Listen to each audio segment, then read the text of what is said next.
I don't want to set the world.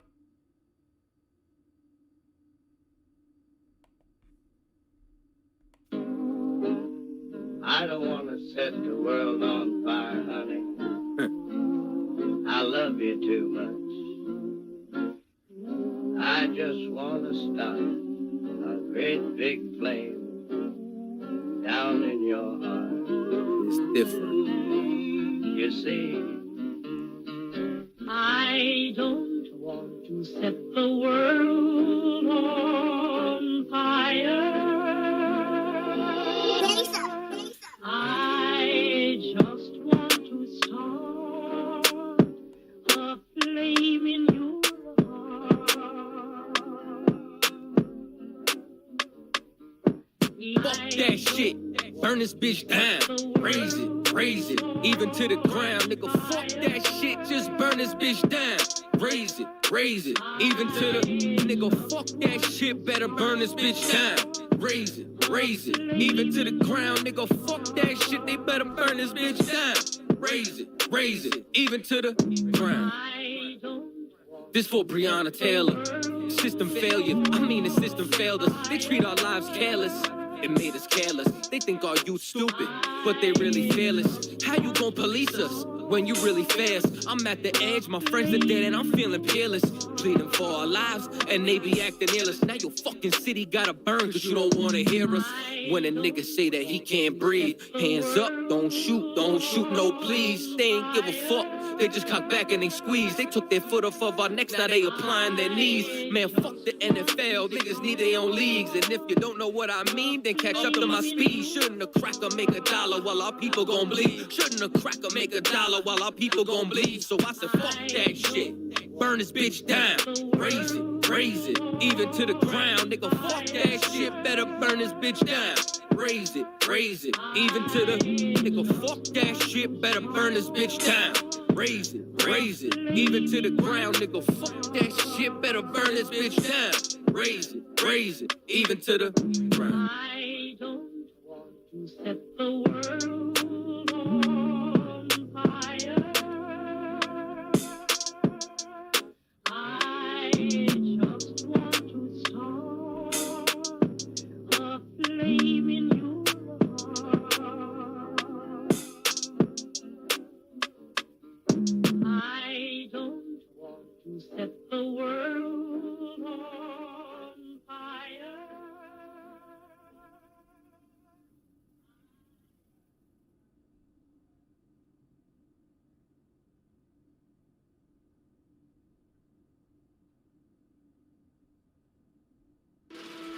That face that is usually covered by her phone has finally made an appearance. That face wouldn't be doing that if you weren't staying at a Verbo lake house. Your together awaits. Find it with Verbo.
Christ. Hold on, Rock.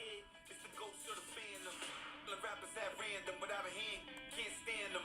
I'm too nice, I'm too hot. You don't wanna drop from the top of the rooftop. Turn the mic up, turn the beat up. SP the ghost still keeps roof hot.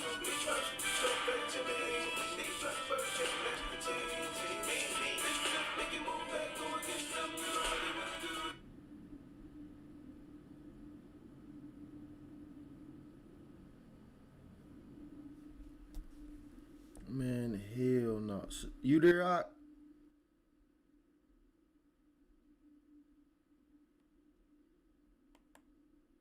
Alaya Shah.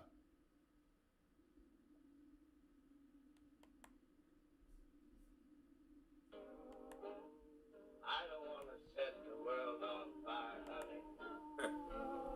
I love you too much. I just want to start a great big flame down in your heart. It's different. You see, I don't want to set the world on fire. I just want to start a flame in your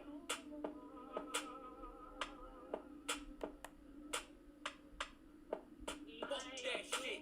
Burn this bitch down. Raise it, even to the ground, nigga. Fuck that shit. Just burn this bitch down. Raise it, even to the nigga. Fuck that shit. Better burn this bitch down. Raise it, even to the ground, nigga. Fuck that shit. They better burn this bitch down. Raise it, even to the ground. This for Breonna Taylor.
Shalom, Yabashim Shabbatah. Shalom, y'all about Shemir Shabbatah. Let's get it in. We're going to start up with that article that we was on the other day. Hold on, let me go to it.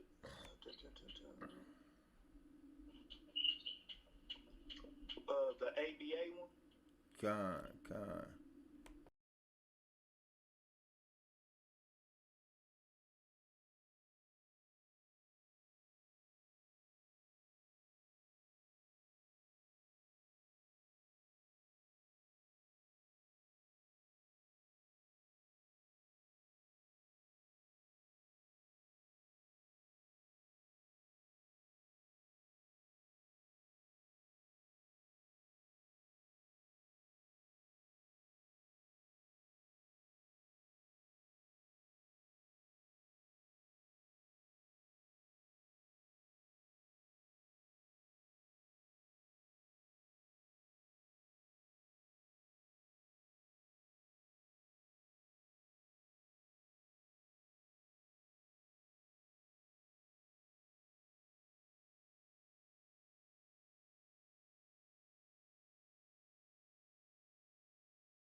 What's that noise? Uh,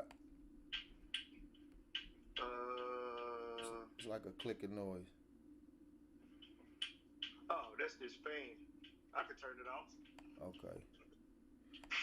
Shalom, Yahaba Shim Yashabrakatah. Shalom to the brothers. You know what I'm saying? Shalom, Yahweh Shamar, Alatah Bahashim Yahweh to the sisters, man. Shalom to my sisters. You know what I'm saying? This is the Isupk. Started out of 1 West, 125th Street in Harlem, New York, under Commander Junior Hanna. And of course, this is Isupk, Kansas City. You know what I'm saying? We gonna continue on. This is part 2 of the Lord's people won't get any justice here in America, man. That's just real. You know what I'm saying? That's just real. Excuse me, man. Drinking that damn coffee. Salaki, I'm on that keto. Shouts out, you know what I'm saying, to everybody trying to get it in. You know what I mean? With that keto diet, trying to get themselves ready for the good Passover. Looking good, smelling good, feeling good. You know what I mean? As the Lord's Passover comes up. You know what I mean? And April the 24th, man. Hope to see everybody there, man. Hope to see everybody there. You know, of course, Commander Junior Hanna always does it big for the Lord, man. You know what I'm saying? And for Israel, you know what I mean? So that we can get in there and serve the Most High God with one voice and one spirit and one body, man. You know what I'm saying? That's a great thing. So, of course, man, I hope to see y'all there, man. It's going to be a glorious thing, like all the Passovers have been, man. You know what I mean? I've only had the pleasure of going to 5, but shit, man, it was lit every time I went. You know what I mean? A good time, you know what I'm saying? I ain't never seen brothers and sisters come together, man, with no issue with liquor involved. You know what I'm saying? You know, beautiful women everywhere. Of course, that's enough to break out a riot, you know what I'm saying, amongst our brothers and sisters in the world. But of course, you know what I mean?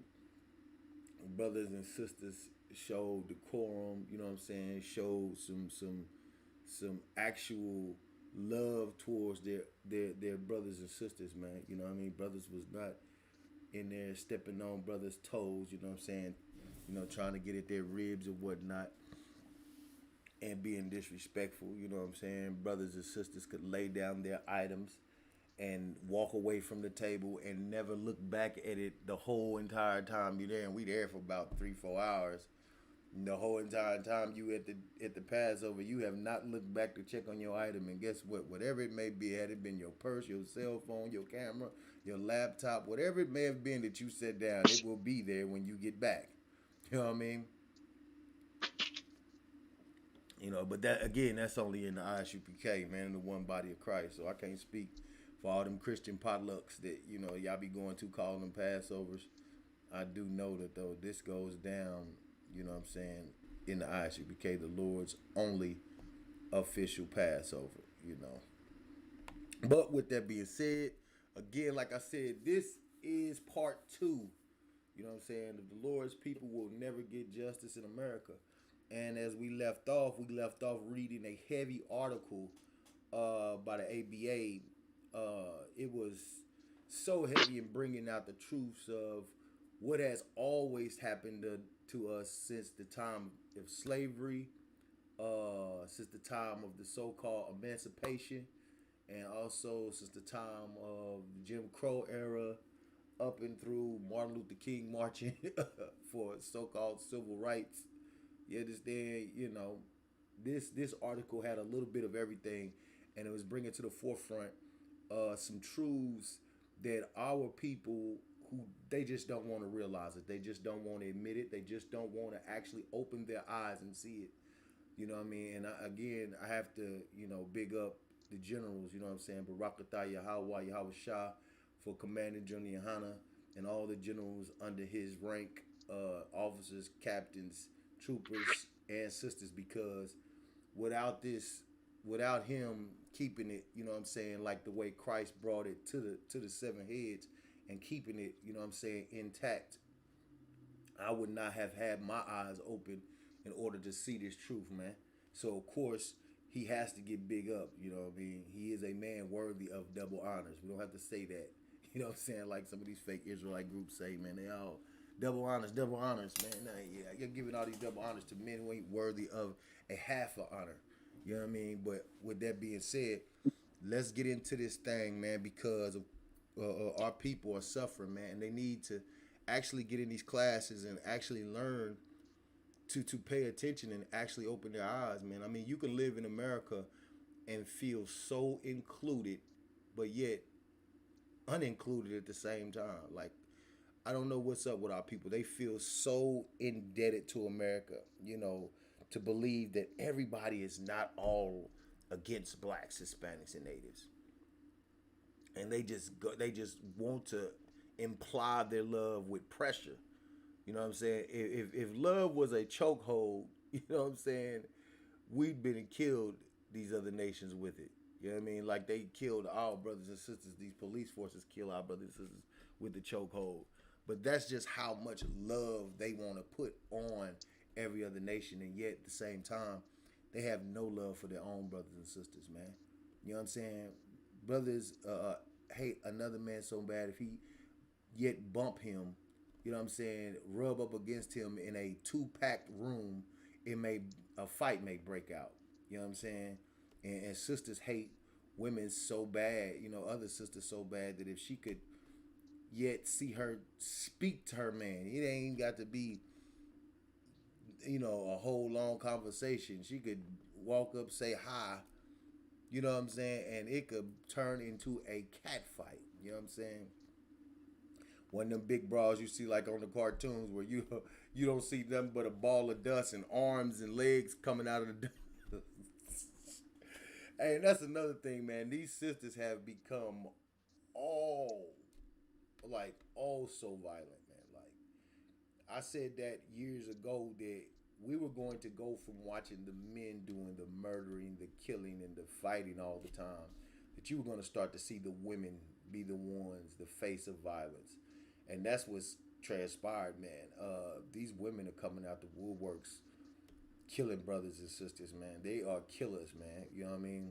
They're not only just killers in the womb with abortions and things like that, but they're also pulling that trigger and stabbing, you know what I'm saying, people.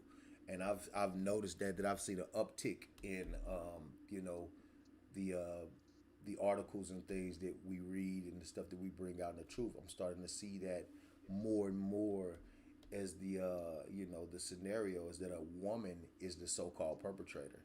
And again, that's the spirit that America has put on our women, man. It's made them more aggressive, made them more masculine, and it has made our men more docile and more effeminate.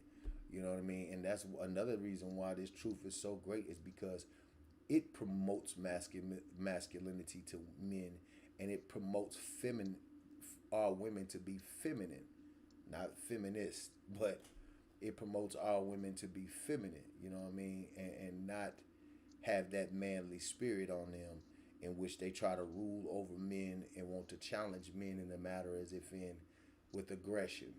Now, women can challenge men, but they know how to do it. They have a better way to challenge men, and this with seduction and you know, finesse. You know what I'm saying? Which is that's a glorious thing to see a woman, you know, be aggressive with her man in that manner. But to be overly aggressive, like she is a man and authoritative, like she has a masculine spirit, is another thing, you know. But I don't want to get too far off the topic. But I was just bringing that out, that the violence that you know what I'm saying is starting to change genders, man. The violence is starting. I mean, of course, men are still getting it in, but you're starting to see more women, you know what I mean, as the ones that's doing the violence. But let's get back to the topic. The topic at hand today, though, is that even though we have these issues amongst our own nation, like every nation does, every nation has these issues where there's violence amongst their nation. You know, so the term that was coined black on black crime it was just coined as propaganda. It is something that they use to make everybody focus their attention on black people. It is something that is used so that you can start to pinpoint who you want to blame for the destruction of our people. And of course, everybody who is not our people want to pinpoint us as the reason for our destruction. They want to say, see what y'all do to each other? That's why nobody else respects you. See, you kill each other, but that's why nobody else respects us. I want you to understand something. The reason why nobody else respects us and nobody else gives us a goddamn half second before they want to blow our brains out is because even after we have tragedy like this, we still put that chokehold of love on them. We want to kill them with love. Now, which is so crazy is because we will not do that to one another. We will not do that to each other as a nation. We will not say, you know what, even though that brother or sister wronged me, I'm going to love them anyway. I'm going to prove to them that I love them. That's the way that we do this with other nations. You know what I'm saying? Even after, you know what I'm saying, the brother got killed by that white cop, the damn black judge that was over the proceedings came down, stroked her hair. Gave her a hug. You know what I'm saying? What was that? The bailiff was the one stroking her hair, wasn't it, Doc? Yeah, Salaki, sir. It was I was actually the judge, I thought. I thought the judge was the one who gave her the hug, but the bailiff or something was fixing her Kind of on hair. kind. Kind of on Yeah, kind. the bailiff was the one fixing her hair during the damn sentencing or whatever during the verdict reading or whatever. And that's the type, you know what I'm saying? That's what happens. Like nobody is shunning them, even in their shame. When you should make them ashamed of what they've done, you comfort them. You know what I'm saying? You make them feel all right about murdering your own brother. And then the family of that man, what was his name? Baphomet? What was his name? I can't remember his name. John John Baphomet? What was his name? no, I think his last name was John. Oh, okay. But I'm sure everybody knows what I'm talking about. The brother got murdered after the cop walked in and claimed she thought that was her apartment and killed the man while he was eating ice cream on his couch, knowing damn well that was not her goddamn apartment. You know what I Right. mean? You came in and killed this man. You know what I mean? But that's just it. Like nobody sought to shame her for what she done, man. So of course, the next cop is like, man, they gonna love us anyway. We're gonna kill them, and then they gonna love us. Yeah, they gonna march, they gonna protest, but the majority of them love us. The ones that have any power or leadership over the masses love us. You know what I'm saying? The only leader that was not ready to love and kiss the asses of these people who murder us is Commander General Yohana. You know what Damn I'm right. saying? And that's because he follows after the Spirit of Christ. You know what I'm saying? Everybody thinks that Christ was some type of love everybody type cat, and that God was a love everybody type of God. Man, that's not in the Bible. That's nowhere in the Bible. You know what I'm saying? The Lord says that there's a time for everything. You know what I'm saying? There's a time for love and there's a time for hate. And to be honest, that's what America needs from us. A good dose of hate. Now, when I say hate, I'm not talking about physical hate by going out and being physical, meaning going out and, slapping, putting your hands on people, you know what I'm saying, doing anything violent to these people. And I don't mean go out and cuss everybody out. That's another thing I'm not talking about. I'm not talking about go out and just give them what's on your mind, That's not what I'm talking about. You know what I mean? But what I do mean is to actually say, you know what? I'm not going to tolerate things from you, but I will tolerate them from my brother. Now, of course, we're going to have to work it out. You know what I'm saying? I'm going to have to speak with my brother, let him know the things that he's wronged me on, but I can tolerate them more from my own. You know what I mean? I can work with him in a manner as I'm not just going to cut him off and be done with him.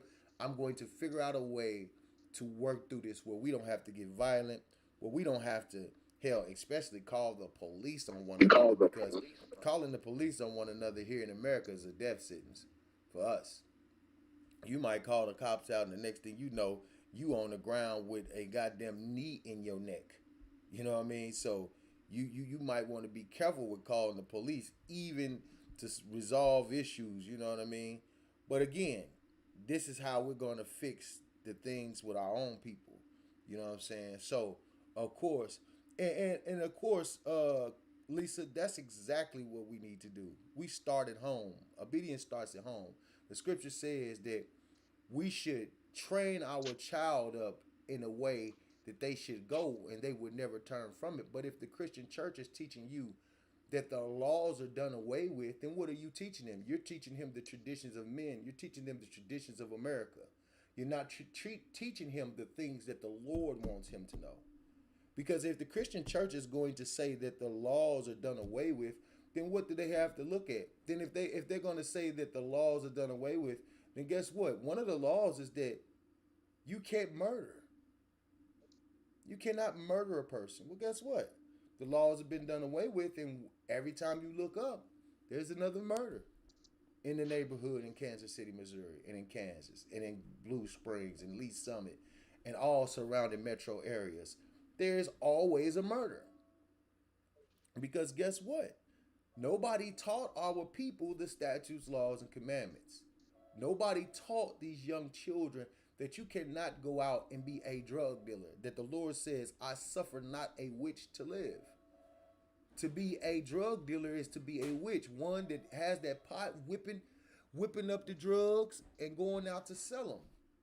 Nobody trained our children that they could not do it. Instead, they were trained to do it. The CIA was the main culprit in training our children. Again, teaching our children the customs of America and the traditions of men.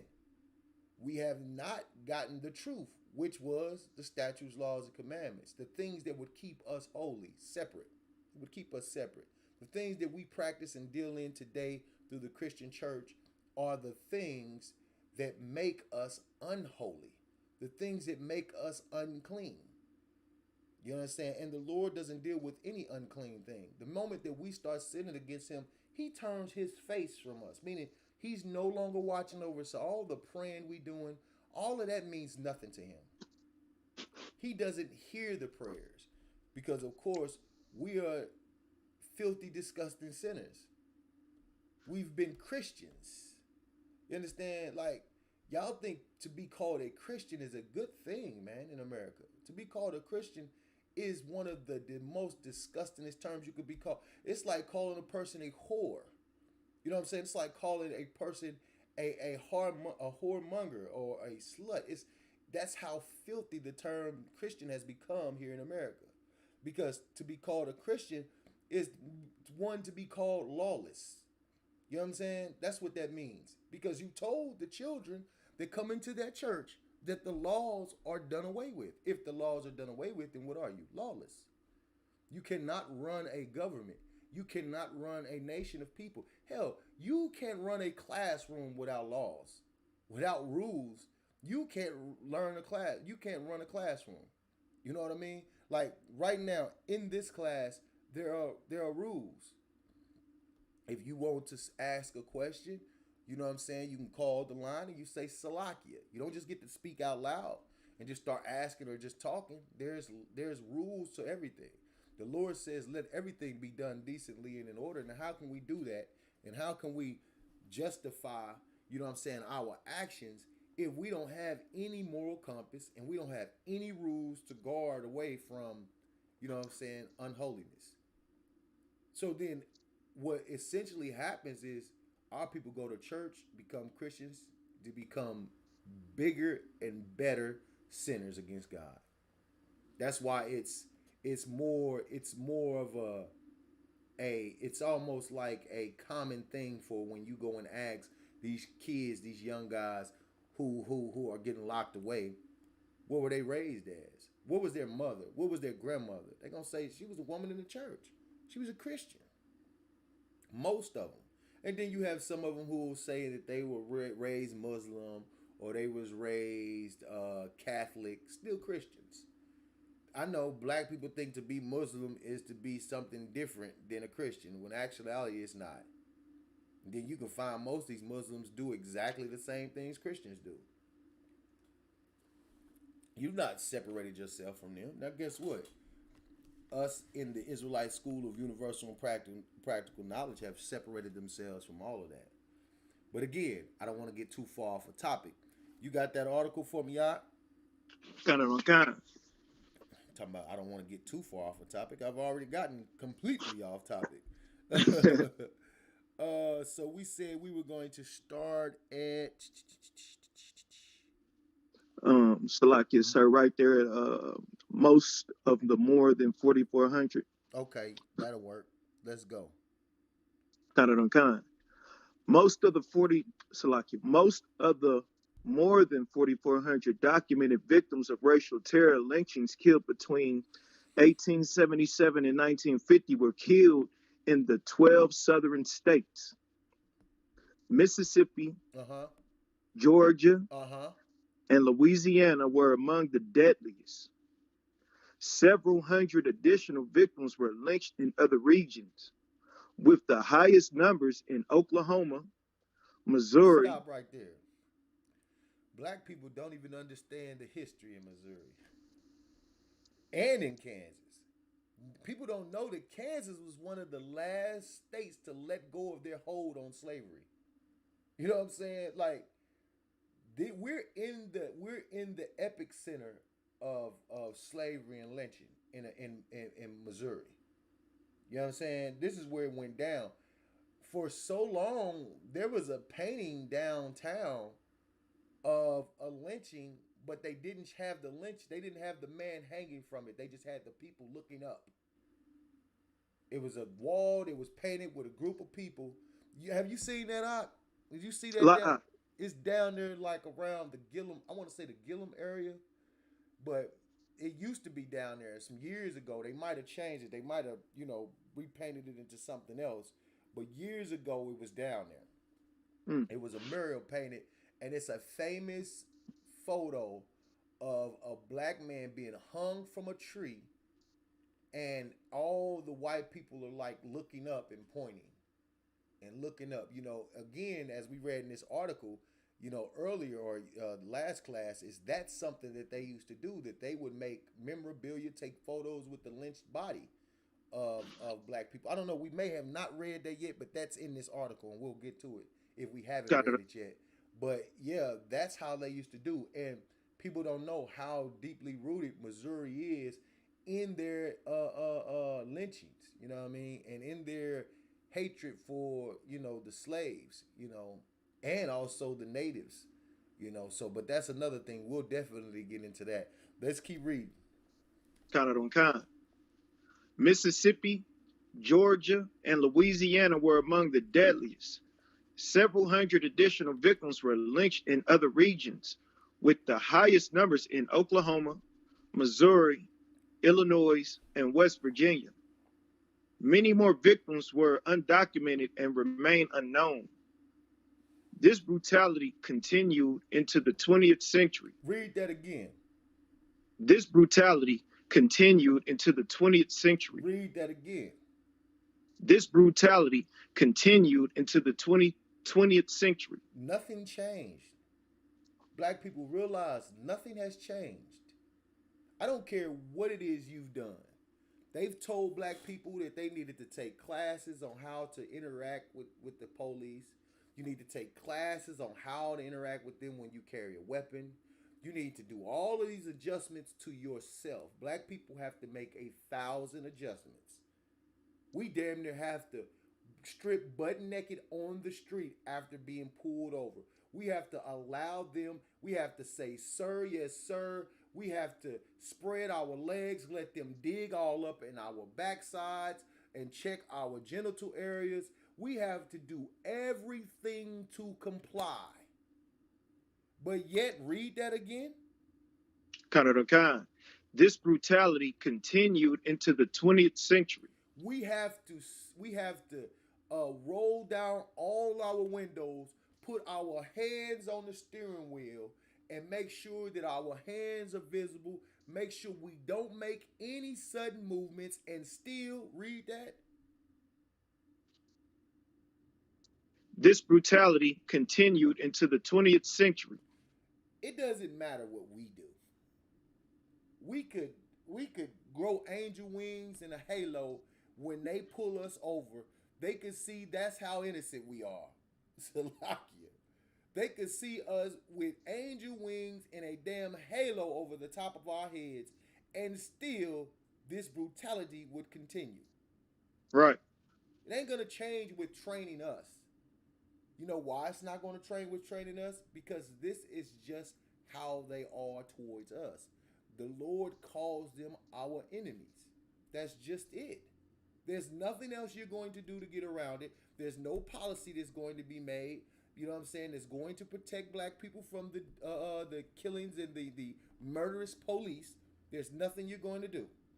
Which we're going to bring that out too, because they're trying to right now pass a bill of in the name of George Floyd that is so-called going to hold police more accountable. But the thing is that you got to understand something. All in that is just the bill. It's just something written down. It has to be followed, which we read earlier in this article, that even after all of the rights that were so-called given to blacks after their emancipation from slavery, that we were still getting killed trying to get what was given to us. You understand? So how is it that this is going to change something for us? It's not going to change nothing for us. No law, no bill that they pass is ever going to fix the hatred that these other nations and that our oppressor has for us in their spirit and in their hearts, man. It's just not going to do it. Keep reading, Op. Kind of the kind. And national leaders and mainstream media outlets quickly learned to use white supremacist views and pro-lynching rhetoric for political gain. Again, that's why I told you that they use things like black on black crime. You know what I'm saying? They used them to, they coined them terms and they pushed them in their political agendas. The things that they use against us is propaganda. When they show all the time, they show us getting murdered, or they show us getting caught for murder and getting tons of time. But yet when I go into the newspaper, something that I have to go and actually read, I have to go and look for it and read it myself. I find every other nation that done a lot of killing and murdering and getting sentenced to time, and nobody is the wiser. Nobody knows about it. Because what they get, what their self, when they serve you, they're serving you what they want to serve you. They're giving you what they deem you worthy to know. And the only thing they want you to know is why we kill you. They said this is why we kill you. Because you are unruly people. What did Hillary Clinton call us? She said we were wild dogs that need to be brought to heel. That's what she said about black people. That's what Hillary Clinton said. But nobody's the wiser, man. Because nobody actually wants to take their heads out of the cloud and actually look at the evidence. Look at what's going on to black people. Actually go and study. Don't just say, well, it's their fault because they won't do X, Y, Z. Actually go and look at the condition of your people. If you care, you go and look up the conditions of your people. It's just like when you really want to know about what the history of your family is, you go and chase down your family lineage and your family tree. You start looking at the history of your grandma, your grandfather, where they came from, what they were, were they sharecroppers, you know what I'm saying, that they come out of school with degrees, with degrees, that they come out of school with trades, how did they keep going on and on until you got here? How was they such a strong family to make it from a harsh time and a harsh place and where they live to where they are today? That's what you do when you give a damn. But when you don't give a damn about your nation, you just say, you go with what everybody else is saying. You put no real effort in studying it. You put no real effort in checking the records to say, well, damn. Because if you check the records, you would find out that there is somebody purposely putting a stumbling block in front of these people. There is somebody purposely doing this to these people in order for them to be murdered unjustly, purposely. You know what I'm saying? This is not nothing that's just, oh man, how did that happen? You know, they just got the worst luck. You know, these people are just bad luck. They have no luck. You know, that's garbage, man. Keep reading, not. In 1906, President Theodore Roosevelt declared the greatest existing cause of lynching is the preparation, especially by black men, of the hideous crime of rape. An editorial in the Memphis Avalanche Appeal advised, let the black man keep his hands off white women and lynching will soon die out. Now you telling me you gonna still go and get you a lassie? You gonna still go and get you one of them white women? Right. They used that as a reason to murder you, and you weren't even dealing with them at them times. You know what I'm saying? Like they was blaming rapes on black people. They were blaming assaults on black people against white women. And you weren't even doing any of that stuff. They would use it as an excuse to murder you. Nobody's a bigger rapist than the so-called oppressor. Nobody. You know what I'm saying? Nobody on the earth is a bigger rapist than him. Yet, you get that title, Israel. Yet, blacks, Hispanics, and natives get that title as the rapist. They use that to murder you. And now you going to willingly take their women? Do you know how many of these men still reside in the earth who would love to lynch you because he saw you with one of his sisters, with one of his daughters, with one of his mothers of his nation? And then a lot of you brothers go and get the filthiest and nastiest beast you can find. Right. You know what I'm saying? Like, you go and get this and don't know that the Lord is against you. You know what I mean? And then you wonder why you going through so much hell. You better check some of these damn stars and entertainers and what they going through. Ask Kobe Bryant. Ask Tiger Woods. Ask Bill Cosby. The Lord is against you. He don't care about your money. He don't care about your fame. He don't care about your status. You could be poor. If you get with a devil, the Lord is against you. He don't care about your struggle with a black woman and how she is and how mean and reckless she is and how her mouth is. You better get some strength and get your woman under control. You have to teach your woman. If you love your people, that's the effort you put in.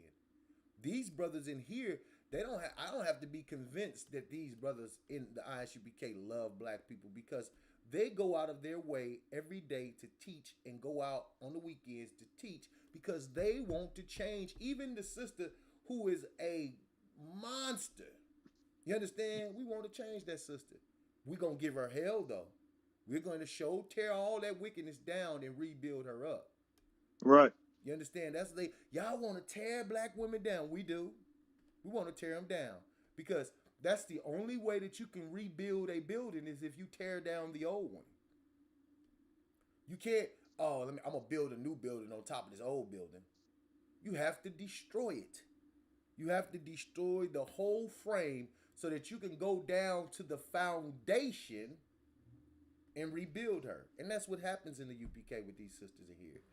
They get built up from the foundation, meaning the way that they was raised, the neighborhood that they was raised in, the parents that raised them, how terrible they were, the fathers, the uncles that molested them, the fathers that molested, the women that molested the young men, the pastors, all of that gets redone. We redo all of that, and we fix the foundation in which made them who they are today. And that's why they become a new person in here. You know what I'm saying? But that's what has to happen. We have to actually show love. And to show love is to actually come out and teach your people. You know what I mean? To actually bring them out of that hell. Keep reading now.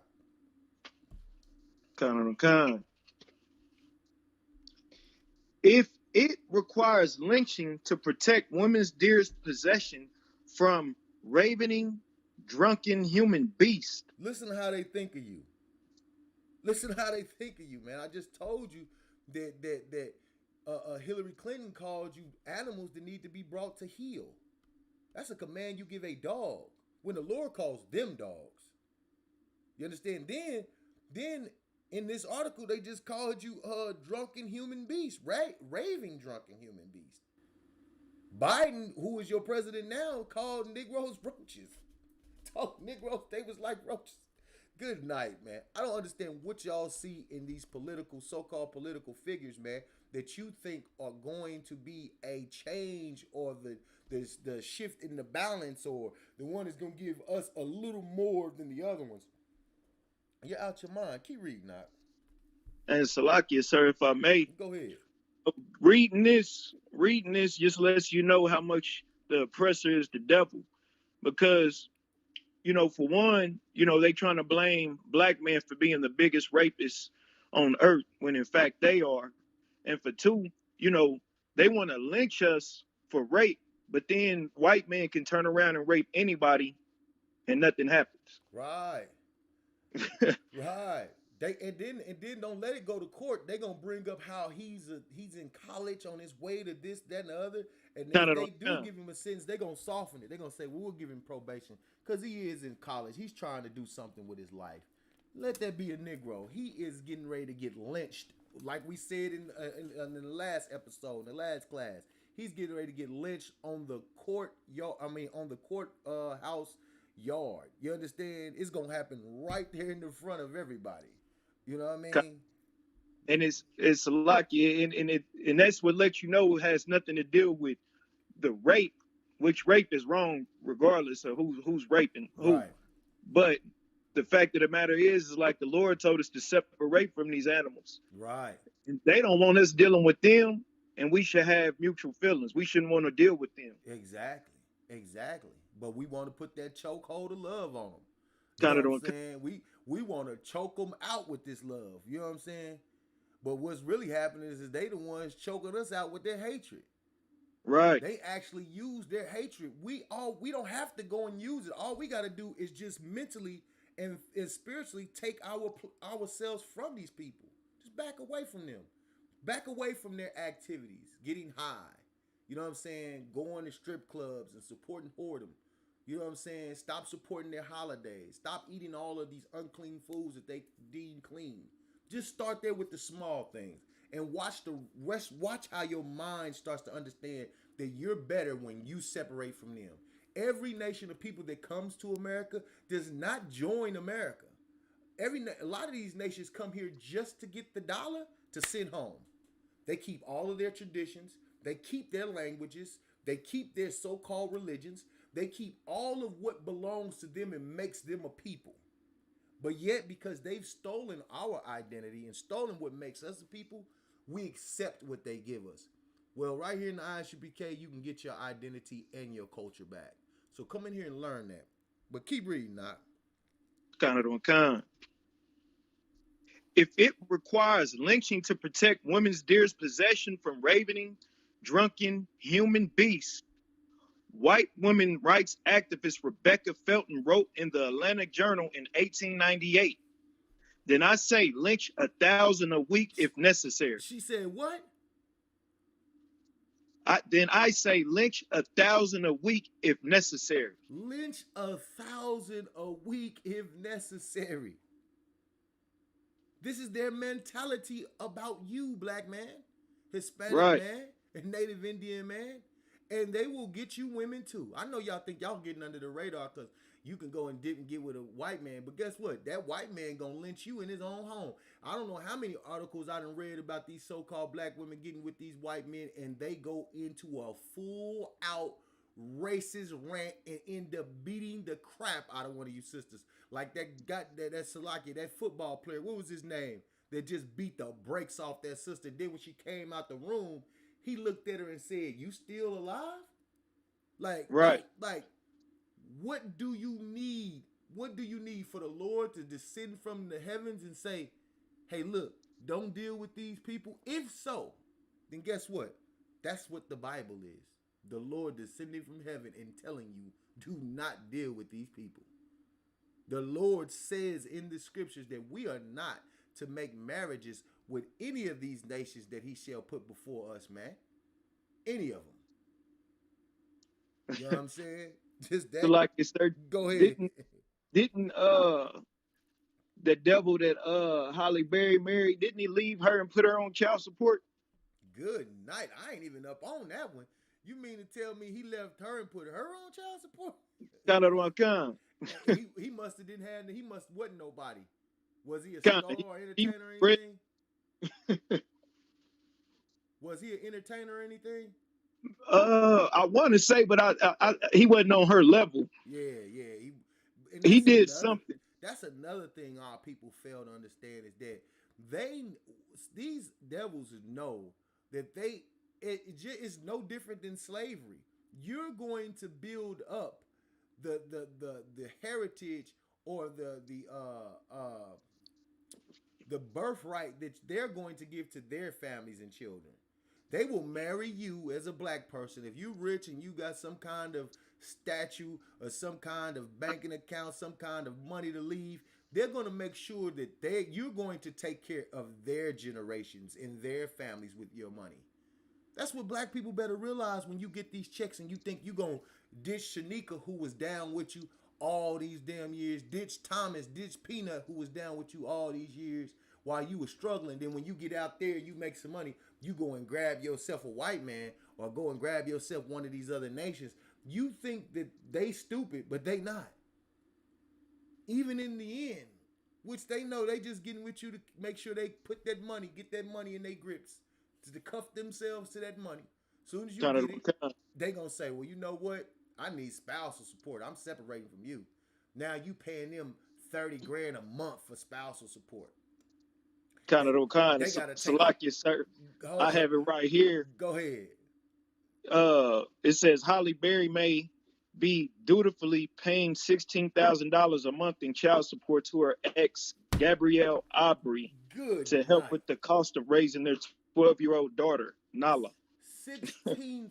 What does she drive? Does the baby drive a Bentley or something? $16,000 a month, huh? And you telling me I gotta go and get a license and ask the devils for permission to marry a woman? You telling me that's what I gotta do so they can do that to me? I don't Right. need that. I don't need to go and ask them. Nowhere in the Bible does it tell me I need to go and ask the oppressor for permission to marry my woman. That's the reason why you go and get licensed, so that when you get anything, they get to proceed and preside over. You've given them the right to decide what happens to anything you have. You understand? You giving them the right to say, oh, okay, well, he want to separate from you. Pay him $16,000 a month. There's people right now in the community ain't getting $16,000 a year from the Right. so-called welfare that they getting from the state. Now, if the state don't deem it necessary that they pay somebody $16,000 a month, now how in the hell could they deem it necessary that you do that? They don't want to give a person $300 per child. Nevertheless, $16,000, they getting ready to give you $1,400 per child. And they just did that because they did this. They trying to do it now. They ain't even done it yet. They trying to give it $1,400 per child for the stimulus. But $16,000 for a black woman to pay a man who already has some kind of status in the world for a child. The oppressor is the devil that the Bible speaks of. Right? Keep reading. Damn right. Sexual violence became the most common justification for deadly vigilant violence targeting black men and terrorizing black communities. In fact, fewer than 25% of documented African American lynching victims were accused of sexual assault, and less than 30% were accused of murder. Damn, so what'd you kill him for then? Less Devils, than a quarter. lucky. Less than a quarter. That was just less than a quarter. So that means that it wasn't even that big of a deal. But yet she said it's still, if it's gonna save white women, lynch 1,000 a week. That's what she said to do. Lynch 1,000 a week, man. Lynch 1,000 a week, man. And you mean to tell me you leaders are out here still telling black people to go and join these other nations? Keep reading that. Khan. Because African Americans were presumed guilty and dangerous, accusations lodged against them were rarely scrutinized. Nearly all were lynched without an investigation, much less a trial. Shortly after Reuben Sims was lynched for assaulting a white woman in Baldwin County, Alabama in 1904. The local sheriff admitted he was innocent, but nothing less refused to arrest any members of the lynch mob. But nonetheless refused to. Hey, listen. What's so crazy is that what he just said, that he was innocent, that's become the whole thing this century. Is that all you've seen is black men so-called getting exonerated after doing 60 years, 30 years, 40 years for these so-called crimes of rape.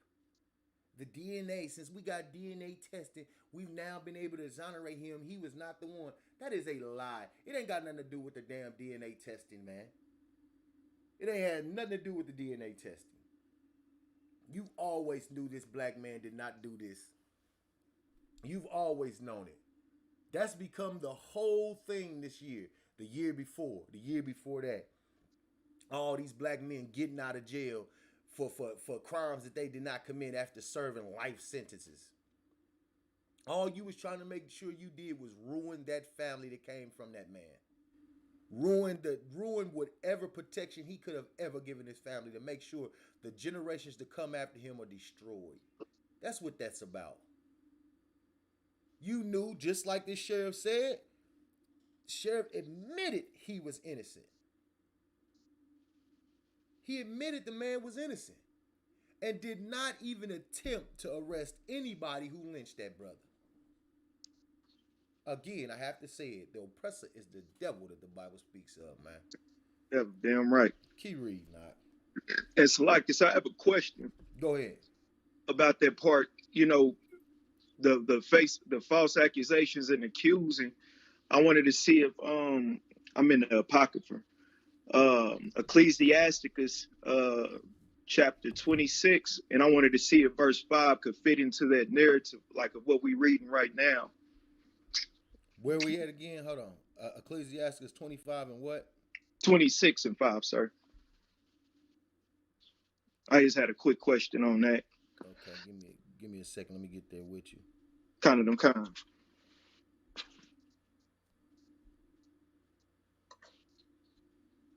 Ecclesiasticus 26 and what? And 5? Verse 5, kind, sir. Go ahead, read that. Kind. Ecclesiasticus chapter 26, verse 5. There be three things that my heart feared, and for the fourth I was sore afraid. The slander of a city, the gathering together of an unruly multitude, and a false accusation. All these are worse than death. Hey, listen.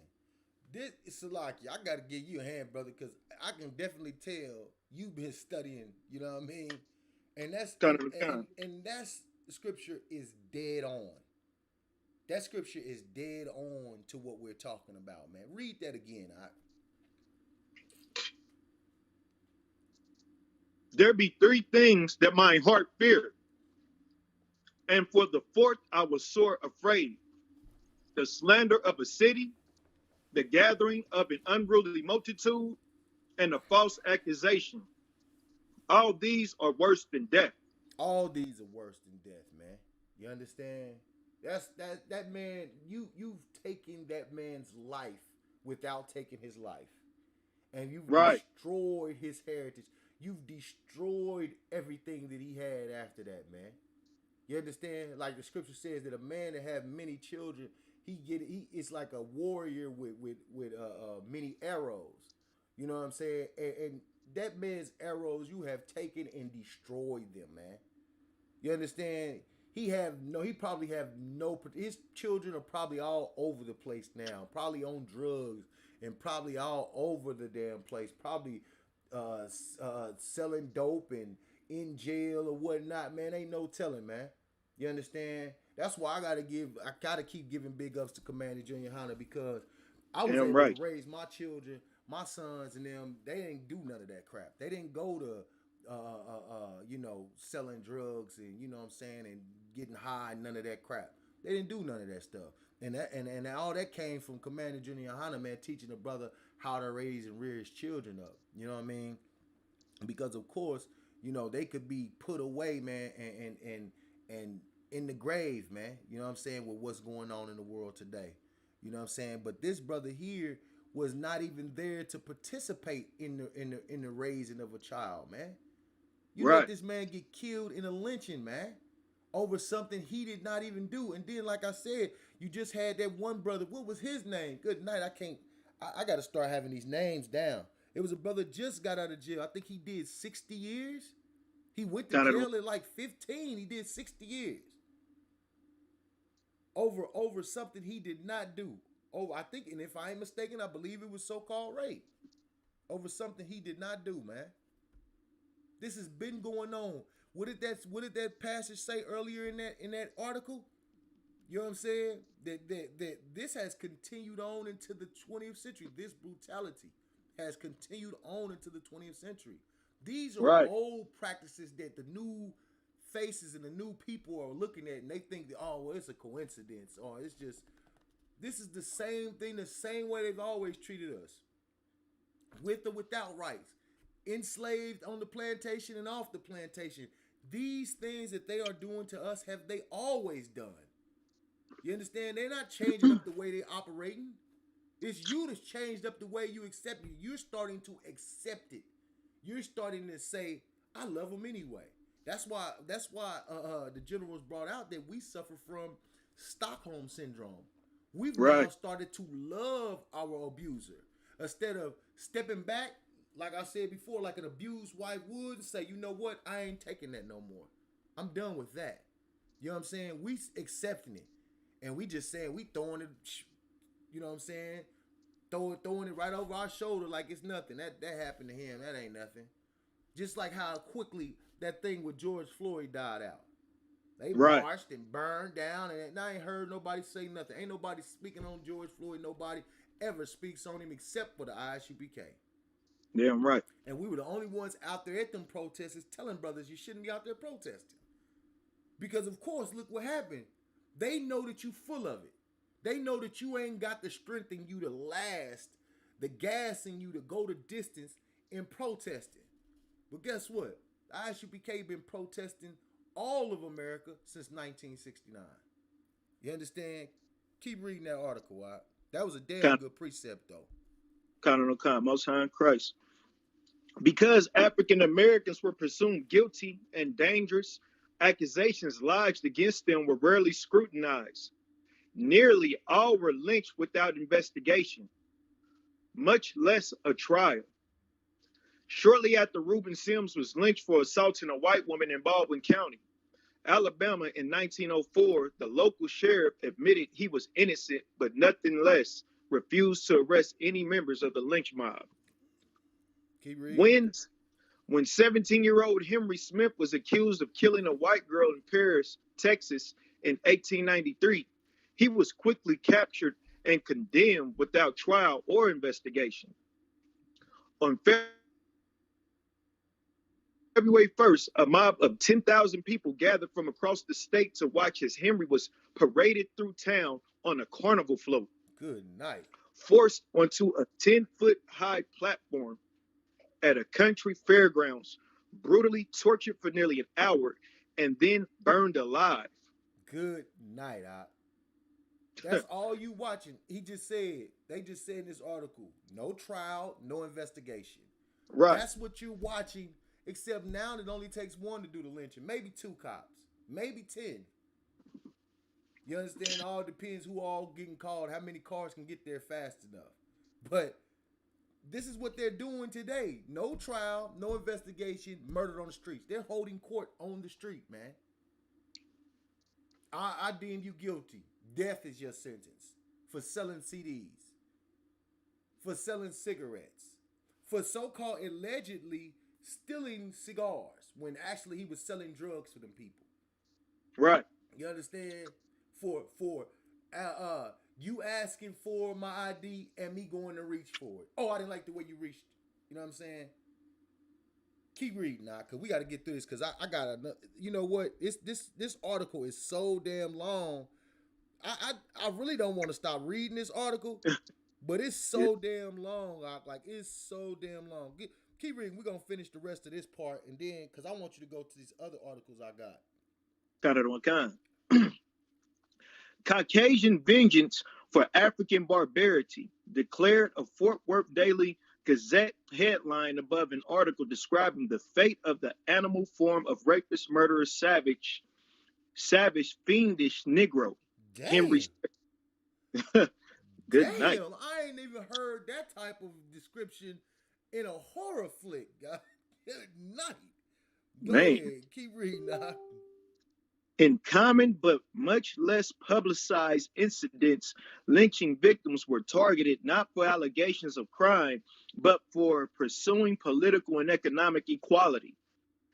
Dozens of black sugarcane workers were lynched in Thibodaux, Louisiana, in 1887 for striking to protest low wages. In 1884, after Calvin Mike cast a vote in Calhoun County, Georgia, a white mob attacked and burned his home, killing his elderly mother and his two young daughters, Emma and Lily. Reverend T.A. Allen was lynched in Hernando, Mississippi in 1935 for organizing local sharecroppers. According to press coverage, Reverend Allen, known to wear a button that read, "Every man a king," was shot through the heart. His body was found chained and floating in the Coldwater River. Good night. Good night. Others were lynched for refusing to address a white man as sir. Wait a minute. Does that not sound like what happens when you get interactions with the cops? Right. You understand? You make sure you call them sir. Use the utmost respectful language. Keep your tone down. Don't get hyped. Don't you sound aggressive. You sound like you're nervous. You got to do all these things to keep from getting killed. When actually none of that matters. He will kill you for not calling him sir. Keep reading, not. Or demanding to be served at the counter in the segregated soda shop. William Brooks was lynched in Palestine, Arkansas in 1894 for asking to marry his white employer's daughter. See what I'm saying? These Negroes in Labella,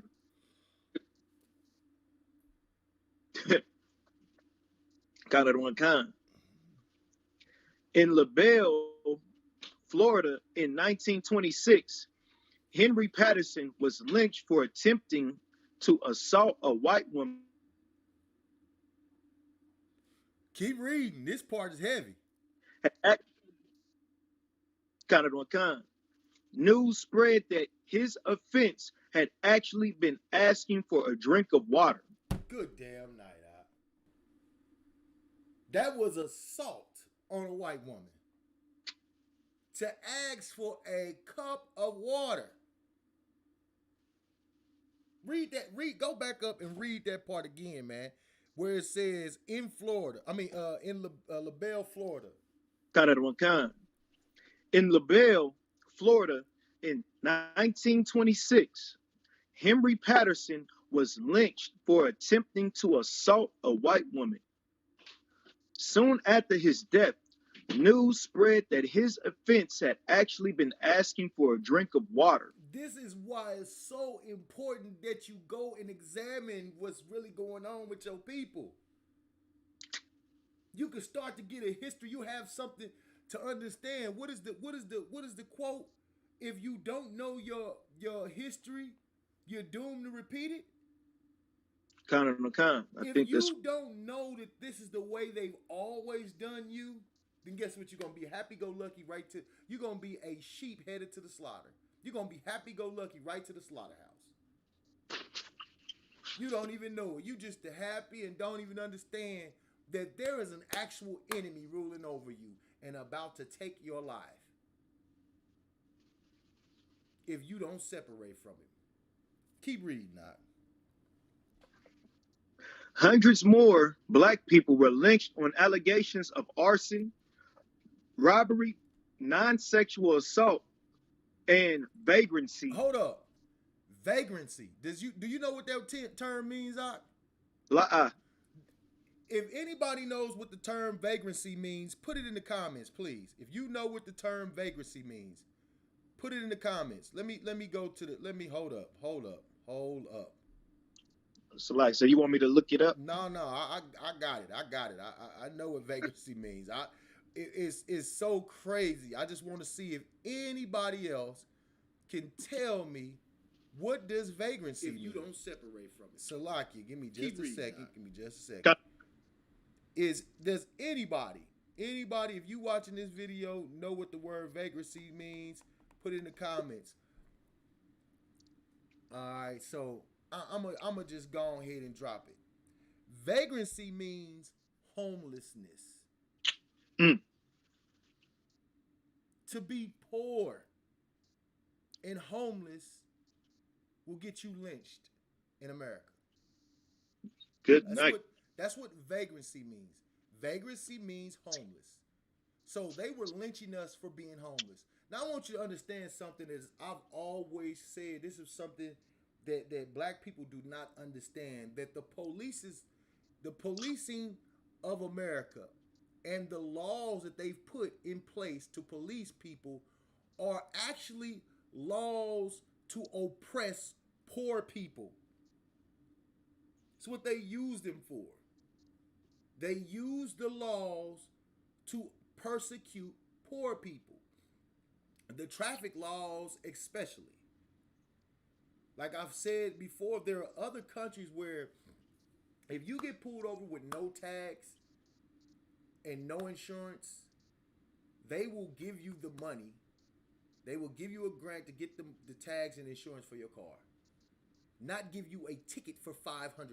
In America, you get a ticket upwards of $250 to $500 to $1,000 for driving without insurance. Now, if I don't have insurance, where am I going to get the money to pay the ticket? Because I obviously don't have the money for the insurance. If you cannot come up with the money to pay for the ticket, guess what happens? You do jail time. That's what happens. And because if you obviously can't come up with the $500 or $1,000 or $250 to pay the ticket, you obviously don't have the money for a lawyer. If you don't have the money for a lawyer, then nobody's going to fight on your behalf and get these charges dropped down to this and that. You know what I'm saying? By working with the prosecutor, you're going to go to jail. You understand? The laws in America are only used to oppress black people, man, and Hispanic people and Native Indian people, the poor of our people, man. That's what it's for. You understand that? And just here, you seen in this article that they've always lynched us for being poor. To be a vagrant means to be homeless. That's a keep reading, not. Yeah, that's heavy. Salakia, sir.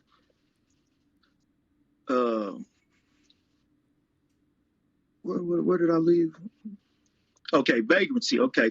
Reporting on the lynching of a black man in Millsburg, Ohio in 1892, an Indiana newspaper explained. He had lingered about people's doorsteps and annoyed them in various ways. There are supposed to be no Negroes in Holmes County. Dang. Nothing, right. Nothing is known of the victim's history, not even his name. He was said to be the only Negro in the county. One too many Negroes, you got to go. Right. He was the only Negro in the county, and you had to murder him. Keep reading that. In 1930, a 65-year-old black woman named Laura Wood was hanged with a plow chain in Barber, North Carolina, for allegedly stealing a ham after an overcoat went missing from a hotel in Tifton, Georgia. In 1900, Police whipped two black men to death while interrogating them in the woods. Newspapers did not report their names in a strictly maintained racial case system. White lives and white property held heightened value, while the lives of black people held little or none. Mm, good night. Um, let me see.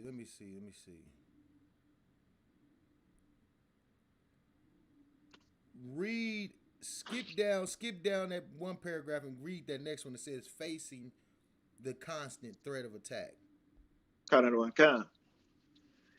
Facing the constant threat of attack, nearly 6 million black Americans fled the South between 1910 and 1970 as traumatized refugees, abandoning homes, families, and work in hopes of escaping racial terror. Hell, that sounds like 70 AD, don't it? Right, Khan. Shit, that sounds like when we fled out of Jerusalem, fleeing Roman persecution. Nothing has changed, Doc. That's why, Good. like, what do Negroes need to see, man? Like, this goes all the way back to Rome and Jerusalem. That's where this goes back to. This was the time when we fled out of our homeland into Africa. This is how they caught us as slaves in Africa. We wasn't in Africa. We did not originate from Africa.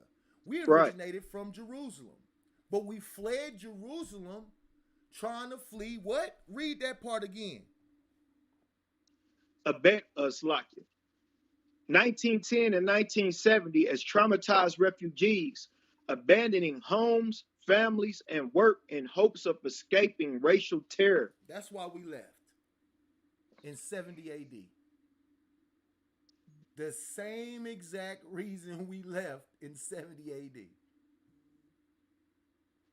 What more do you need to know? Right. You understand?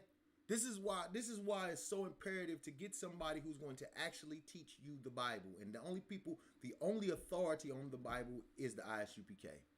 Damn right. How in the hell do you just pull articles and they coincide with what the Bible says in the history of the black people, man, innit? I can't find an article that coincides with anything that the so-called Jewish man says. Anything he's been through. I can't find anything on it. Nothing. That number, 6 million Jews. That's what I'm going to say. 6 million Jews fled the South between 1910 and 1970 as traumatized refugees, abandoning homes, families, and work in hopes of escaping racial terror. That's what that actually says. For those who don't know that the blacks are the Jews of the Bible. And we don't in here we don't practice 10 commandments. We don't practice as Muslims. Muslim is a religion of the Arab. We're not even speaking on religion in here. This is about knowing your heritage and your culture. And your heritage and your culture is the children of the Bible, the children of the Lord, the Israelites. So what we've done in this school is giving you back your heritage and your culture. Blacks, the so-called Negroes, West Indians, you understand, and those in the Caribbeans, Hispanics and Latinos, those from Mexico, and in the southern regions of America, the South American region, Cuba, Colombia, and all of the places, Venezuela and all those places down there, and the so-called Native American Indian. You understand? The so-called Native American Indian and the so-called Northern American Indian. Because you also got South American Indians too. You understand? But that's the thing, man. The Seminole Indians, that's the thing, man. That these are the Lord's people and this is their culture. This is their heritage. Not a religion. This ain't about religion. Right. Religion is Christianity, which taught you that you don't have to follow the Bible. You don't have to follow the New Testament. Don't worry about the New Testament because the New Testament gives you your history. We don't teach that in here. We teach who we are according to these scriptures. And the Lord said that the earth would help us.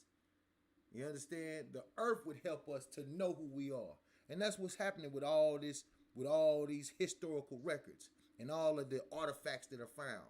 You understand? All the history that's coming up in the earth. It's helping us. Israel is that woman. You know what I'm saying? In Revelations.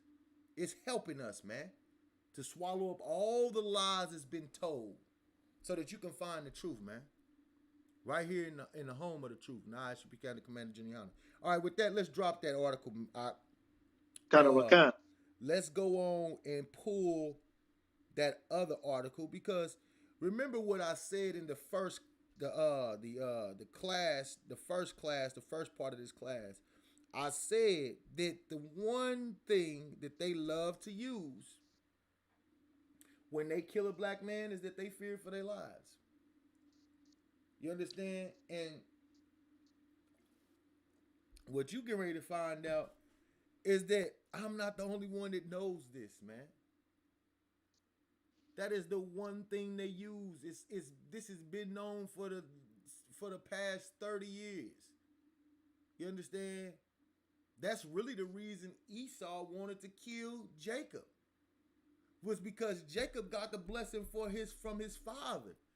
And Esau was in fear for his life because he didn't get a blessing. And then when his father did give him the blessing, it was not the blessing that he wanted. You understand? That's what this is, man. This is what this always going to be, is that they're in fear of their life for the shame that covers them. For all that they've done against you, they know that they should lose their lives. They know that they should be put to death for the crimes committed against blacks, Hispanics, and natives. They know that. They know that. Yet and still, they living on. You know what I'm saying? Yet and still, they're living on. So let's see. Let me see here.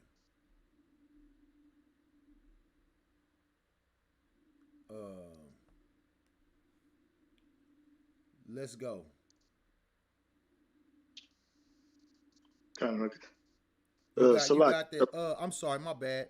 I wanted the 30 years ago I watched Rodney King. Should be news break. Pull it. Open it.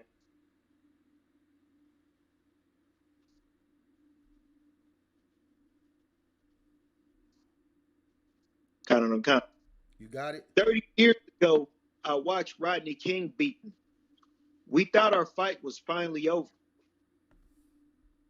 When I first saw the tape of Rodney King being beaten in the middle of the street on March 3rd, 1991. When? March 3rd, 1991. 91, March 3rd, 1991. This is March the 4th. It has officially been 30 years since then. 30 years in a day since then. Keep reading out. I was not horrified or surprised. I was hopeful. I believe that now, finally, the public would believe what Black and Latino activists have been saying. There it is again. Hold up. Stop right there. There it is again. These people are always coupled together. It never fails. These people are always coupled together. Blacks, Hispanics, blacks and Latinos, blacks, Hispanics, and natives. These people are always coupled together. Why? Because we are the Lord's people. Keep reading. I just had to bring that out because people just don't get why we're always the ones in articles together. Right. You understand? Keep reading. Black and Latino activists had been saying that police brutality is real and continues a long history of treating Black people like their lives do not matter, while simultaneously attempting to hide that reality in plain sight. Activists have fought for years to get elected leaders to see and act on what was happening in Black communities across America. Mm-hmm. But officers who killed or brutalized Black people could say that they did it because they had been in fear for their life. Because they was what? Had been in fear of their life. Because they what? Had been in fear for their life. They can get away with killing you beating your brains out on the curbside, blowing your brains out, blowing your lungs out your chest with a 40, good damn night, a 40 cal. Listen, I don't understand how you have on a vest, pepper spray, a baton, a taser, a 40 cal, and yet and still, I have nothing, and you're in fear for your life.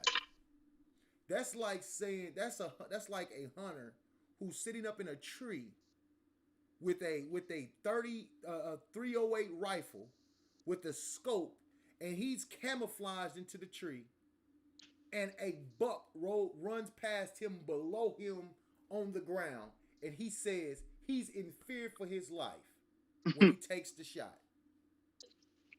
You've literally got on all the hunting gear to kill. Right. You literally have on everything it takes to kill. This is what the military wears. This is what your Marines wear. You understand? But you are in fear of your life. Read that part again. Go back up to but officers. And Katawakan Salagi, sir, not to mention, they had backup. And backup with radio. And you got a helicopter. They could pull up with a tank if you need it. You understand? Like, but you was in fear for your life? Good damn night, read that again, But officers who killed or brutalized black people could say that they did it because they had been in fear for their life. Good night. Keep reading. Kind. Whether or not the person was armed. Out of all of that, that last part he just read was the heaviest part. Whether or not the person was armed. You should not get that off. It don't take a special law to be created for you to get that off. Because if me as a citizen shoot a man down, even with the stand your ground law, if I say I was in fear for my life and he had no weapon, they're going to prosecute me. He has to have some form of threat equal or greater to mine. Y'all better go and learn these laws before y'all go out here and try to defend yourself. He has to have a threat equal or greater to mine. You do not get to just say, I was in fear for my life, and that's it. Keep reading now. But then, 30 years ago, as we watched that video, we were convinced that justice would finally be served and the truth would be exposed to the world. Mm-hmm. We were right to an extent. Videos America can't ignore. People across the country felt outraged at what they saw on the tape. But that anger did not translate into large-scale change.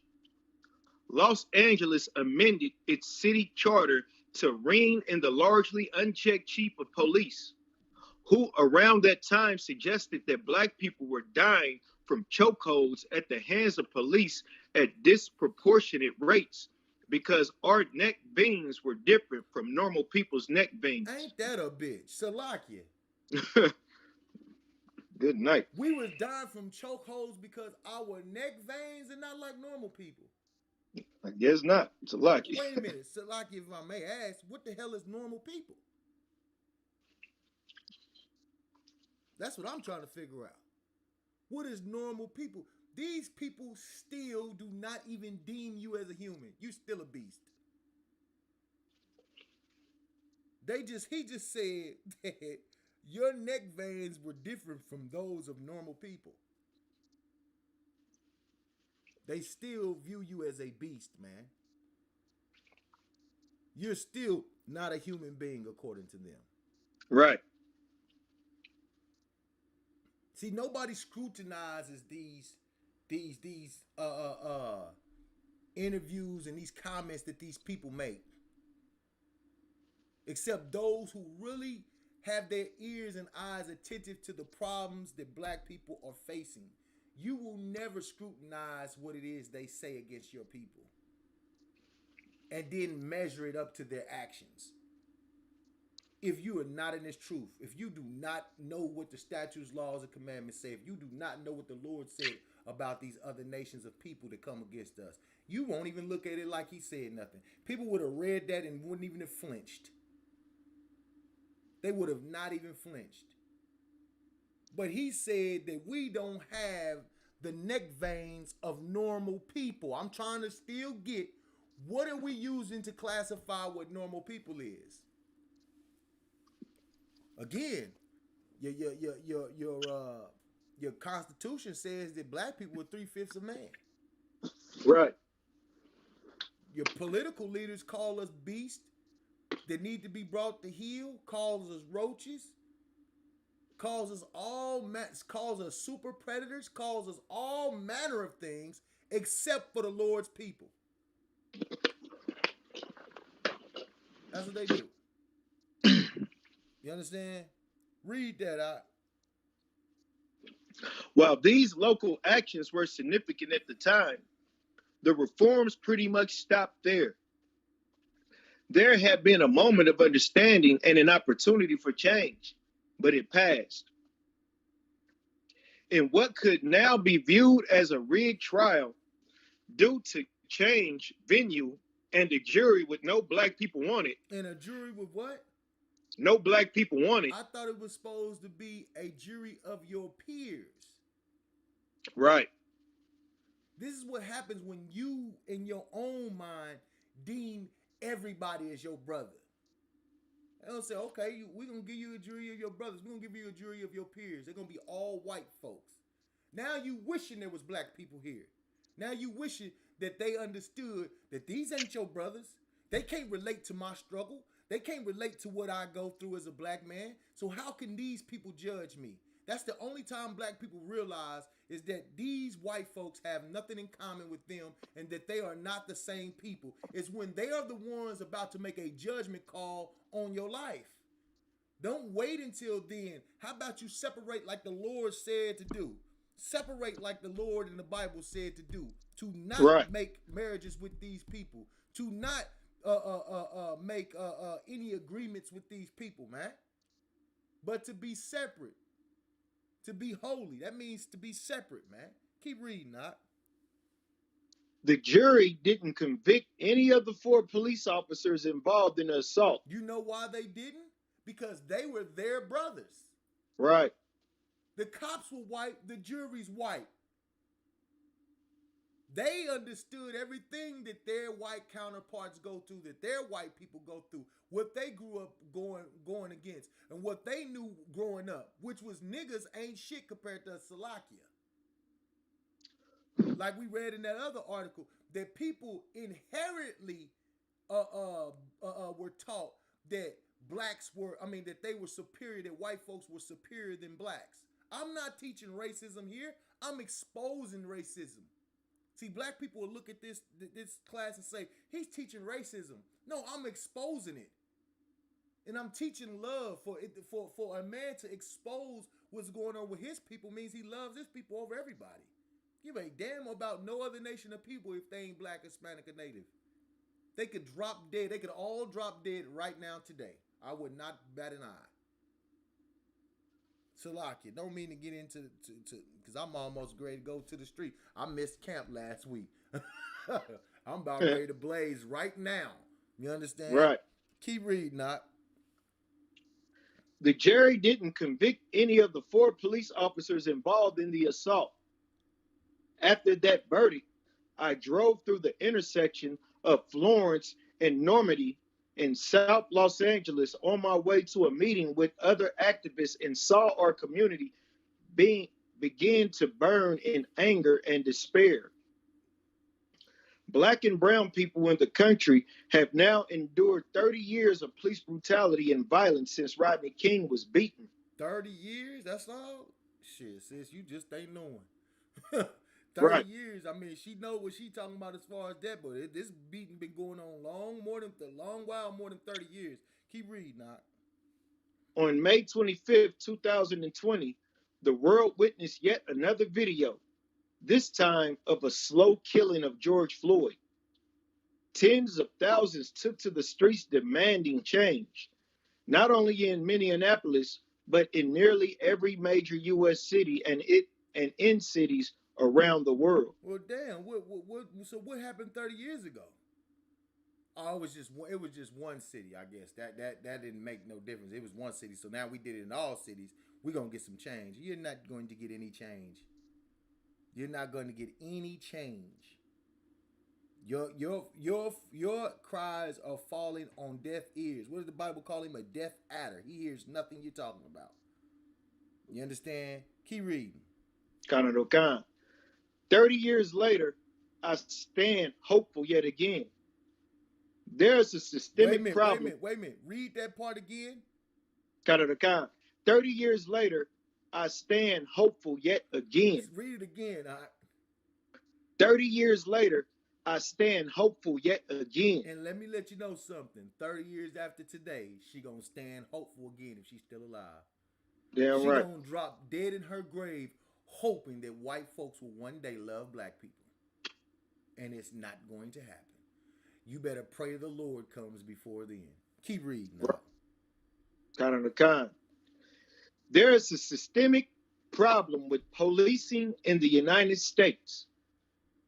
By enacting transformative reform on a national level, we have a chance to address it.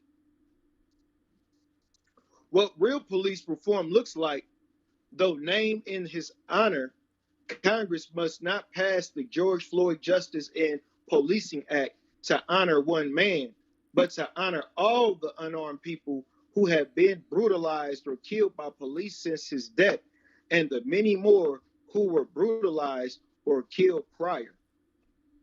Now, wait a minute. They said they must not pass the bill. Keep reading. Last year, I introduced this bill to act on these long overdue reforms. I developed it carefully in consultation with many stakeholders, including some police officials.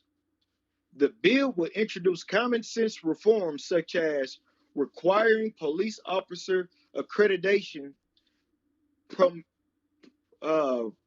promulgating best practices, maintaining a registry of officers dismissed for excessive use of force, providing grants for communities to re-envision public safety, and banning the chokeholds and no-knock warrants in federal drug cases, which have been at the root of recent high-profile tragedies. There is no epidemic of fatal police shootings against unarmed Black Americans. The House passed the bill last year, but it never got a vote in the Senate. The 117th Congress will take up the bill again this week with the opportunity to set us on a path towards finally addressing the issue of police brutality in the transformative way. This is a moment of understanding and an opportunity for change yet again, and we cannot let it pass. Yet again, and we cannot let it pass. Now, of course, good night. I'll let you read all that, which I really didn't want to. Go back up to where it said the George Floyd bill, George Floyd Justice Policing Act. You can tap on that link. This is actually the other part of the article I sent you. The reason why I want you to go look at that is because I want you to just read some of the things that it's saying. You have to scroll down, and it'll tell you. It says shown here, introduced in the House in 2006. 2020. Justice in Policing Act of 2020. Right there, you're gonna read what this is about. Now, there's a thing that what people don't understand, that even after they pass this bill is going to mean nothing. If they pass it and it makes it into law, it's going to mean absolutely nothing. Why is that? Because in court proceedings, there's a thing that is called conflict of interest. There's a thing called conflict of interest.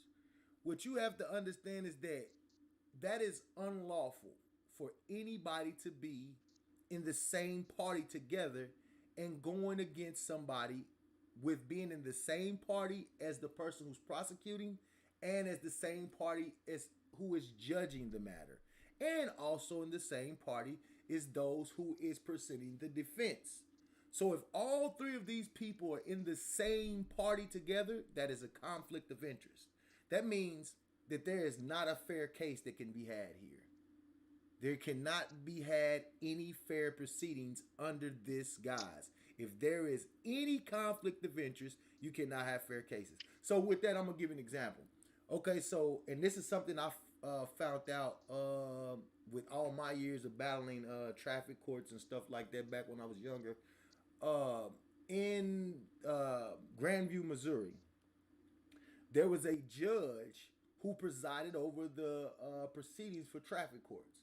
Well, that judge had the prosecutor, and the prosecutor would, charge. He would go after any ticket. The judge did not give. He did not give what you call continuances, so you can get yourself right, unless it was to grab yourself a lawyer, or if you came back without a lawyer, the case would proceed that day on your continuance. So that's the only continuance you got. Was he would present you with what was going on, and then he would say, come back with a lawyer because you would not get another continuance. The trick to this is he also owned a law firm, that judge. That judge owned a law firm, and what he would do was he was soliciting you to his lawyers that he had in the courtroom. He would say, you need to get a lawyer. If you don't have a lawyer when you come back, I'm going to prosecute you in such, no matter if you got a lawyer or not. And he would say, if you want a lawyer, you can talk to him. There's lawyers. They'll get you a lawyer. Those people were working for him in his law firm. Now, that's a conflict of interest. All right? And also, what you should understand that is everybody who's in the courtroom, the judge, the prosecutor, and the defendant attorney are all a part of the bar. You have to be a part of the bar association, or you cannot be in the courts as a legal person, to represent or to defend or to prosecute. So if you're a prosecutor, they're a part of the bar. If you're a judge, you're a part of the bar. If you're a defendant attorney, you're a part of the bar. And they all have to pay their fees every year. You understand? Or however annual it comes up, they have to pay their bar fees. Now understand this, that if they're all in cahoots when it's time to prosecute somebody for a shooting, what you don't understand also is that district attorneys are political parties at their beginning of office, meaning this. They start out just like a politician looking for people to support them to become the new district attorney. And what happens is police unions end up putting money into their political party or into their campaign to become the district attorney. They're looking to have this person because this person has the views of the police department, of the police union that is giving them the funds, which I don't even understand how this is lawful. But this is what happens. The police union are funding the district attorneys. So when the district attorney gets in office, guess what the district attorneys are not going to do to the people that are being prosecuted or accused of killing an unarmed black man? That district attorney is not going to do a thorough investigation. That district attorney is not even going to take the time really necessary to push a case and indict a cop that voted to get him in office. The oppressor is the devil that the Bible speaks of, man. You understand that? So let's read just, we're going to drop that. Don't even worry about reading that. We're going to drop that. Let's go into that other article that I sent you about that, about the prosecutors. Ties that bind. Read that one. Because we only got a few minutes left. Con. So I don't know. I hope I didn't confuse everybody with that breakdown, because it's kind of a messy situation, man. It's kind of a real messy situation here. What the heck didn't happen? Wait a minute. Where'd my article go? Can you see the article out? Con. The ties that bind. Con. Okay. I got it pulled up. Okay. Making sure. All right. So I hope I didn't confuse everybody. Again, like I said, there's a conflict of interest. You understand? The police unions are paying and supporting the political party or the political campaign of the district attorneys. So when the district attorneys are being elected and chosen, they have been paid and funded by the cops that they are getting ready to protect in the same goddamn cases where they're facing unarmed criminal actions against civilians and black people. All right, read that out. To win his election campaign and oust the top state prosecutor at Omaha, Nebraska, Don Klein first needed to secure the support of an influential group of voters.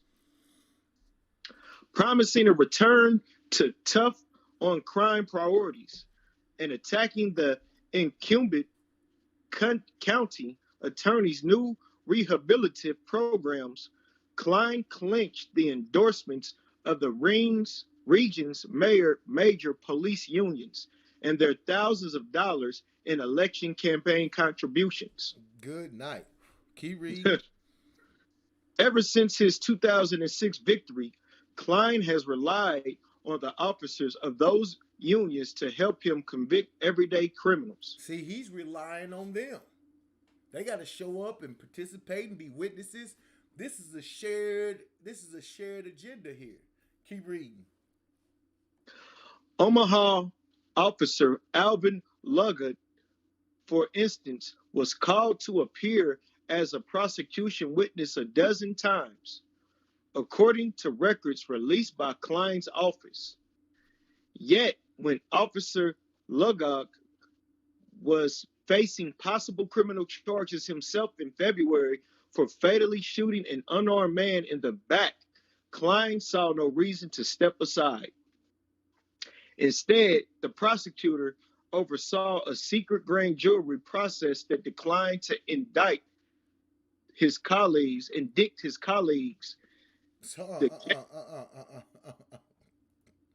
You said it right. Oh, indict his colleagues. They misspelled it. Hey, but what did I just tell you, man? What did I just say? That they are not going to prosecute their colleagues, man. There's a conflict of interest. He helps me put my criminals away. Now, why would I lock him up? He coming in and being a witness for me every day. You understand? It's the same. At that point, it's the same tactics they use with a snitch that the detectives use with a snitch. Or if you tell on these people, I ain't gonna lock you up for the crimes you committed. You understand? This is the same tactic they use with their goddamn confidential informants, man. You understand? But black people don't understand the chip stacked against them. They don't understand the way this system works. This ain't just, oh, let me go and make some kind of adjustments and put in some bills and some laws to fix this. You can't vote your way out of this. Read that again. I read that ever since. Hold on. Instead, the prosecutor. Ever since his 2006. Hold on. Ever since his 2006 victory, Klein has relied on the officers of those unions to help him convict everyday criminals. Omaha officer Alvin Luggett, for instance, was called to appear as a prosecution witness a dozen times, according to records released by Klein's office. Yet, when Officer Luggett was facing possible criminal charges himself in February for fatally shooting an unarmed man in the back, Klein saw no reason to step aside. Instead, the prosecutor oversaw a secret grand jury process that declined to indict his colleague. Good night. Now, read this next line out. The case was one of 217 this year where a police officer who killed someone was cleared of wrongdoing in the process led by a prosecutor who typically works alongside the officer's department. It's conflict of interest. Right. Total conflict of interest. Before the case can even get started. And the reason why your lawyer doesn't bring it up When you go in there with him, he knows it's a conflict of interest. These are the first rules of engagement in court. If you want to learn anything about like if you learn anything about the way a court proceeding works, that's the first thing you need to do before you go in and try to defend yourself. Because a lot of people like to try to defend themselves in court. First thing you need to know is how a court proceeding works. That's a total conflict of interest. You can't support. How can he be over the damn proceedings? You understand that? Like they work together. That's like saying his partner is gonna be the judge over the case, or his partner is gonna be the one to prosecute him as the district attorney. You understand that? Like that's nonsense. And you wonder why there's been 217 killings? Right. 217 killings. Man, come on, man. Cut it out, man. Keep reading, Knock. The total represented 85% of all killings by police that were ruled justified in 2015. According to a Guardian analysis, this week, the police officer who killed 12-year-old Tamir Rice last year in Cleveland, Ohio, was cleared in the same way. Was killed. Listen, this is the same way they did after they killed Tamir Rice. A young boy in a park playing with a goddamn play toy gun, man. Them cops almost didn't even hop out the car before they shot him. They almost did a drive-by. That's how quick they killed that young boy. That's how quick they killed the young boy.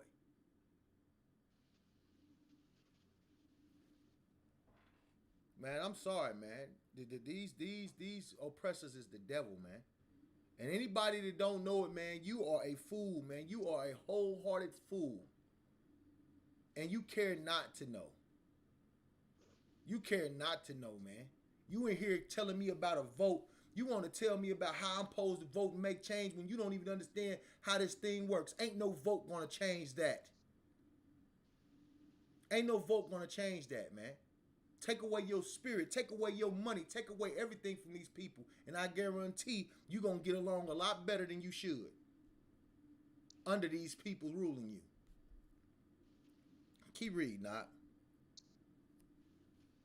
Criminologists, civil liberties activists, and lawmakers said the arrangements created serious conflict of interest at the heart of the criminal justice system response of killings by police, Salakia.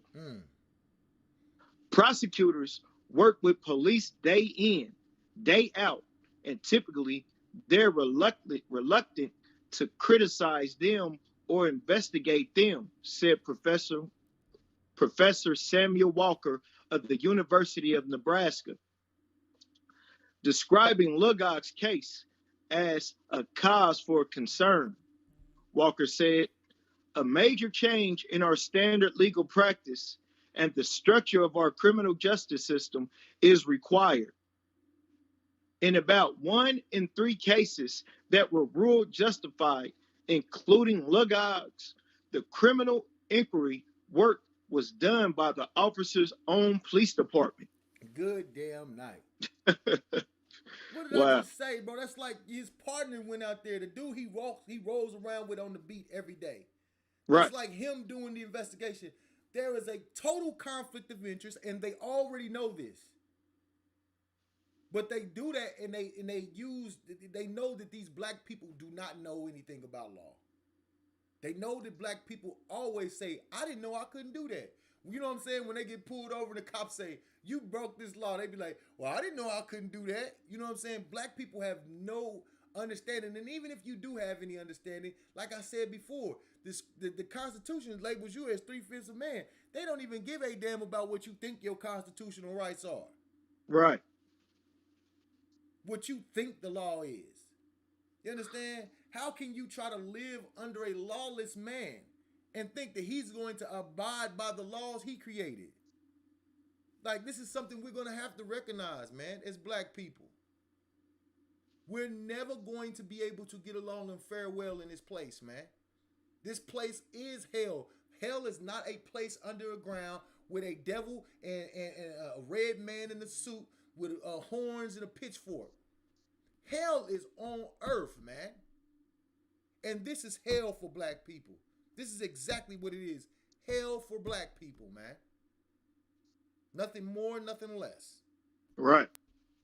So like, yeah, we're gonna have to go ahead and end right here.